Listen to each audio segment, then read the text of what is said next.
శ్మశానం ఈ పేరు వింటేనే ఒళ్ళు జలధరిస్తుంది.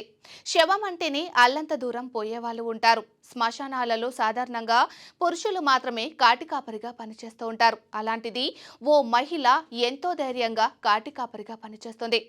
కొన్నేళ్లుగా వందలాది మృతదేహాలకు అంతిమ సంస్కారాలు చేసి తన సహృదయాన్ని చాటుకుంది ఈ మహిళా కాటికాపరి. దిక్కుమొక్కు లేని అనాథ శవాలకు ఆమె దిక్కు. కరోనా కాలంలోనే కాకుండా అంతకు ముందు ఆ తర్వాత కూడా వందలాది అనాథ శవాలకు బాధ్యతాయుతంగా అంత్యక్రియలు చేపట్టింది. ఆమె మహిళ పేరు ముత్యాల అరుణ. భద్రాద్రి కొత్తగూడెం జిల్లాలోని భద్రాచలం శ్మశాన వాటికలో అరుణ కాటికాపరిగా పనిచేస్తోంది. భద్రాచలం గోదావరి తీరంలో ఉన్న వైకుంఠ ఘాట్లో ఆమె ఈ కీలకమైన బాధ్యతలను నిర్వర్తిస్తోంది. గత 5 ఏళ్లుగా ఆమె ఇదే వృత్తిలో ఉంది.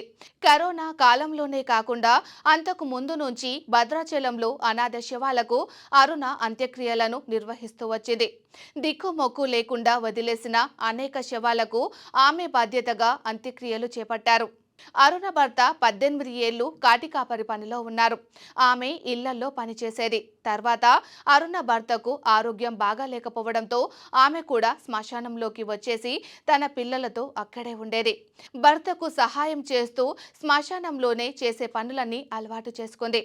మహిళవి నువ్వేం చేస్తావంటూ చాలా మంది మొదట ఆమెను ఈ పని చేయవద్దన్నారు. కొంతకాలానికి అరుణ భర్త చనిపోగా ఆ తర్వాత ఘాటు పెద్దలు సందేహించిన అనాథ శవాలకు అరుణ చేసిన సేవల్ని గుర్తించి కాటికాపరిగా అవకాశమిచ్చారు.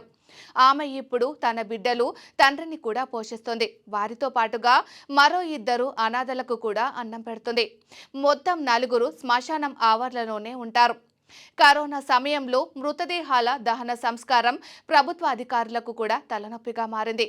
కొన్ని చోట బుల్డోజర్ల సహాయంతో మృతదేహాలను పూడ్చివేయడం వివాదాలకు కూడా దారితీసింది. భద్రాచలంలో మాత్రం ముత్యాల అరుణ ఒంటి చేత్తో అంత్యక్రియలు పూర్తి చేయడం పలువురికి ప్రశంసలను అందుకుంది.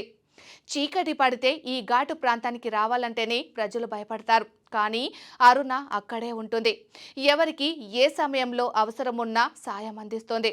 వరదల సమయంలో ఘాటు ప్రాంతమంతా గోదావరి నీటితో నిండిపోతుంది. అయినా ఆమె మనోధైర్యంతో సేవలు అందించడాన్ని ప్రభుత్వం గుర్తించాలని స్థానికులు కోరుతున్నారు.